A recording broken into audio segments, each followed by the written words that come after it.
Olá, é uma satisfação tê-lo novamente aqui no canal Consciência e Enfrentamento. Uma das questões muito importantes que as pessoas, quando procuram psicoterapia, elas realizam a seguinte questão no WhatsApp, ou mesmo pela ligação telefônica. Elson, mas como que funciona a psicoterapia? Normalmente o pessoal chama de consulta. Bom, para esclarecer esse ponto, é importante a gente novamente retomar essa ideia, né, de que no caso da psicoterapia, nós não falamos do conceito de consulta, mas sim sessões de psicoterapia, porque é um processo de mudança, né, e não é uma coisa pontual como acontece normalmente numa consulta médica, né, ou com outras especialidades da área da saúde. Então, como que funciona? A pessoa, quando ela chega aqui, a gente sempre faz esse primeiro questionamento, né? É, o que você sabe, o que você já ouviu? Então, normalmente as pessoas, mesmo com o advento, né, de tecnologia, com informação, com diversos meios de comunicação, as pessoas ainda têm essas dúvidas. Então, talvez já lá no WhatsApp, eu já mando um áudio para a pessoa e explico. Ó, normalmente a gente vai primeiro entender razões e motivos pela busca, né, dessa sessão, desse atendimento psicológico, se foi encaminhado pelo psiquiatra, pelo neurologista, por algum outro profissional, ou mesmo um familiar, um amigo, uma pessoa próxima que sugeriu a busca pela terapia. Normalmente as sessões duram 50 minutos. No meu caso, eu estabeleço o prazo de uma hora, porque eu acredito que 50 minutos é muito pouco para a gente trabalhar, né, as muitas questões. E além disso, a gente tem que ter um tempo ainda para ouvir, né, para estabelecer a escuta terapêutica em relação àquilo que o paciente vai expressar. Então, nessa primeira sessão, a gente explica, né, como que é, a gente faz as diferenciações, até como eu falei anteriormente, né, no vídeo anterior, a pessoa não tem parâmetro sobre o que é, né, e como que se dá esse processo de mudança. E aí depois a gente vai explicando para ele o que é a terapia cognitivo-comportamental, que é a linha teórica a qual eu trabalho, e ali eu explico sobre o que é o modelo cognitivo. Então, normalmente eu dou exemplos. E a primeira pergunta que eu faço para a pessoa é a seguinte: o que é mais importante? É o fato ou a interpretação do fato? Porque a gente está falando de uma linha teórica que estabelece o quê? Um modelo de atribuição de significado. E Elson, como que acontece essa questão de atribuição de significado? Bom, eu não adentrando muito nesse momento, mas isso vem da psicologia da aprendizagem e da psicologia social, né? Principalmente lá na psicologia da aprendizagem com o Piaget e com o Bandura na psicologia social. Né? Então, o que acontece? A gente aprende de diferentes formas. A gente aprende por experiência, passando pela experiência. Então, é por isso que vem a ideia do conhecimento empírico. Né? Então, a gente conhece a partir da experiência, da vivência. Tem a chamada aprendizagem vicária, que a gente observa o outro, então é uma aprendizagem por observação. Né? Então, imaginemos o seguinte: esses significados são atribuídos basicamente a partir do seu meio, ou seja, as influências dos cuidadores, quem foi responsável, quem te orientou, quem te instruiu, e também o que? As influências de outros ambientes, principalmente o que? A instituição educacional, porque nós passamos muitos anos estudando, e também um crédulo religioso. Então, muitas famílias têm ali, né, uma religião e possivelmente elas são praticantes daquela religião. Então, além disso, nós temos cultura, a cultura local, a cultura de um país, a gente tem questões de identidade étnica, então, pessoas que não nasceram naquele país, né, ou que não seguem a cultura daquele país e seguem outras tradições, outros costumes, né, e outros valores ali preconizados pela sua identidade étnica. Então, mesmo uma pessoa também tendo nascido em um determinado país, ela pode adotar, né, uma outra identidade étnica, né, bem diferente da cultura local, da cultura regional, a cultura daquela nação. Então, além disso, pessoal, nós temos questões genéticas. Então, o que a gente chama de natureza de ser ou jeito de ser. Então, o que a gente chama de características de personalidade. Então, dentro de uma perspectiva da terapia cognitiva clássica, é o que a gente chamaria de perfil cognitivo. Então, todos nós nascemos com todos os perfis cognitivos, ou seja, todas as características de personalidade. Porém, algumas delas são mais proeminentes. E, sinceramente, aqui na prática clínica, o que a gente vê realmente é uma se destacando mais do que as outras. A gente tem aí o que a gente chama de hipercompensação de estratégias de outros perfis. Mas aí isso aí é um papo, uma conversa aí para um outro vídeo, uma outra oportunidade, senão a gente vai sair aqui do foco. Então, nesse primeiro momento, eu faço essa pergunta, né? O que é mais importante, é o fato ou a interpretação do fato, para mostrar para ela que a gente atribui significado para as experiências que a gente percebe. Então, exemplo, duas pessoas relativamente da mesma idade, relativamente a mesma experiência ao volante, tempo de habilitação, né? São boas condutoras, são pessoas que dirigem ali seguindo a direção defensiva, e aí, por uma infelicidade, elas acabam tendo um acidente de trânsito, né? Um acidente na rodovia, capota, dá perda total no carro, mas ambas saem ilesas. Fisicamente elas não tiveram nenhum problema. No máximo ali um arranhão, mas nada grave nesse sentido. Uma delas, no dia seguinte, pega um carro, dirige como nada tivesse acontecido. A outra tem um trauma ali, uma situação muito estressora para ela, ela não consegue nem sentar no banco do motorista. Então, aí a gente repete a pergunta. Então, você acha que foi a experiência do acidente ou como ela atribuiu o significado, ela entendeu isso de uma determinada forma? Aí tudo leva a crer que é justamente a forma como ela interpretou, entendeu.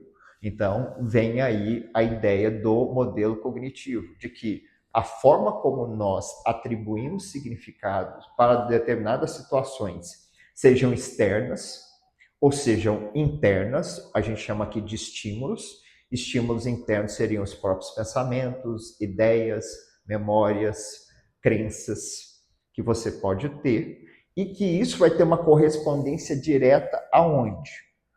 Nas emoções, no comportamento, nas respostas fisiológicas, aquilo que acontece no seu corpo, nas motivações e nos chamados mecanismos de controle. Então, dando alguns exemplos. Uma pessoa que tem fobia a cachorro, ela pode se deparar ali com um maltese, um shih tzu, um yorkshire, que são raças caninas extremamente dóceis, cachorros, né, extremamente mansos, que não vão avançar, né? Então, só que aí ela interpreta, a partir de experiências que provavelmente ela teve anteriormente, que cachorro é um animal perigoso, amedrontador, que vai colocá-la em risco. Então, essa interpretação, esse pensamento, esse processamento de informações vai fazer com que ela tenha uma resposta fisiológica, ou seja, no seu corpo, ela vai sentir frio na barriga, a pressão arterial dela vai se elevar, ela vai ter taquicardia, vai aumentar a frequência cardíaca, ela vai ter elevação dos pelos, ela vai ter dilatação da pupila, né? Ela pode ter sudorese na palma das mãos, sudorese na planta dos pés. Então, ela está tendo respostas fisiológicas. Do ponto de vista emocional, ela vai sentir um medo extremo. E do ponto de vista da motivação, algo vai mobilizar, algo vai impulsionar que ela se distancie do cachorro. Então, se ela está ali na calçada, provavelmente ela vai dar meia volta ou ela vai atravessar a rua e seguir pelo outro passeio, né? Então, quando ela tem essa expressão de atitudes e de ações, a gente está chamando de comportamento, mobilizado pela motivação. E se a gente pensar nos chamados mecanismos de controle, nesses chamados freios internos, ela acaba que não consegue inibir a resposta de medo que surgiu a partir do entendimento que aquele cachorro, que para todos nós, a maioria de nós, é dócil, é um animal ali extremamente perigoso. E aí, qual que é a ideia, né, desse modelo cognitivo, né, que é um conceito fundamental para essa linha teórica? É de que há uma inter-relação, é como a gente chama do modelo de teia de aranha. Então, você já percebeu que quando a gente movimenta a estrutura da teia de aranha, ela movimenta todas as outras partes? Então, seria algo semelhante de uma forma análoga. Ou seja, a proposta inicial, né, desse modelo, né, dessa perspectiva, é que se você interfere em uma dessas variáveis, qual variável? Ambiente, processamento da informação, pensamento, comportamento, emoção, fisiologia, mecanismos de controle e motivação, você vai interferir em todos os outros. É como você estivesse ali pegando uma parte da teia de aranha e movimentando. Ou seja, intervindo em um desses fatores, em uma dessas variáveis, você vai interferir em todos. Então, a proposta da terapia cognitivo-comportamental, você pode estabelecer o caminho inicial por qualquer uma, né, dessas variáveis. Tradicionalmente, a gente trabalha com o processamento da informação, que é o pensamento, inicialmente, né? Aí você pode perguntar assim, mas Elcio, dá para explicar tudo isso para o paciente numa primeira sessão? Dá. Né? Aqui a gente está sendo mais didático, né? A gente está trazendo outras questões teóricas, mas a gente trabalha isso de uma forma geral, uma forma mais sintetizada, mais resumida para o paciente. E aí, como eu falei, né, no vídeo anterior, eu lanço a pergunta para ele e falo assim, ó, isso faz sentido para você? Você acha que isso é coerente? Isso é sensato? Você se identifica, né, com essa explicação? Porque isso é muito importante num primeiro momento, porque o que é fundamental, além de você, a gente brinca, né? Você ir com a cara do profissional, você ter empatia, você se identificar com o profissional, é justamente você se identificar com a proposta teórica, porque ela vai influenciar na metodologia, né, na forma como você vai construir o trabalho junto com a pessoa. E uma coisa muito importante também, né, nesse primeiro momento, quando é possível, e aqui na prática a gente destina um tempo para a pessoa falar sobre as razões e motivos pela busca da terapia, e aí, se sobrarmos um tempo, e normalmente tem um tempo razoável, a gente já começa a explicar para a pessoa sobre algumas características de personalidade, e aí a gente já vai lançando algumas perguntas, basicamente como que ela se vê, como ela vê o outro, os comportamentos no chamado espaço interpessoal, nas relações que ela estabelece com o outro, perguntas sobre expressão emocional e sobre visão que ela tem em relação ao ambiente. E principalmente se essas respostas que ela vai te dando vão acompanhando aí lá desde o final da infância, início da adolescência, se essas características se mantiveram ao longo do tempo.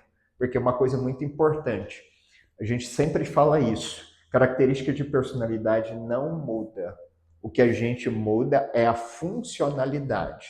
Ou seja, se existe uma tendência de pensamento, uma tendência de interpretação, consequentemente de expressão de comportamento e também das emoções, o que a gente constrói no processo psicoterápico é justamente isso, uma mudança de comportamento, uma melhor forma de manejar as emoções, porque, lembrando, emoções não se muda, emoções a gente gerencia, a gente administra de uma melhor maneira para trazer a chamada regulação emocional, que também vai ser um tema aí posteriormente nos próximos vídeos. E aí, ao final da sessão também, a gente pergunta, né, a partir dessa investigação das características de personalidade, para a gente já constituir o perfil cognitivo. Né? Aí vem uma pergunta, Elson, mas você sempre conseguiu fazer isso com uma certa habilidade, com uma certa destreza? Não, isso foi adquirido com o passar do tempo, com a experiência. Né? Então, desde que o paciente chega aqui no consultório, a forma como a gente cumprimenta ele, a forma como ele fala, as atitudes, a gente vai conseguindo já perceber determinados elementos e hipotetizando na cabeça um provavelmente perfil.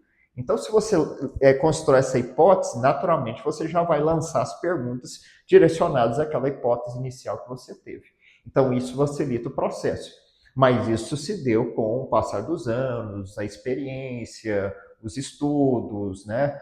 A quantidade de casos que a gente vai atendendo. Então, isso também para os profissionais que porventura forem assistir esse vídeo, isso também para ficar claro, para não gerar aquele temor, nossa, mas se eu não conseguir fazer isso na primeira sessão. E isso talvez não acontece na primeira sessão também, né? Porque às vezes a pessoa está ali com tantas demandas, tanto sofrimento para ser externalizado que ela às vezes a gente não tem esse tempo hábil e suficiente. Mas na medida do possível a gente já faz isso.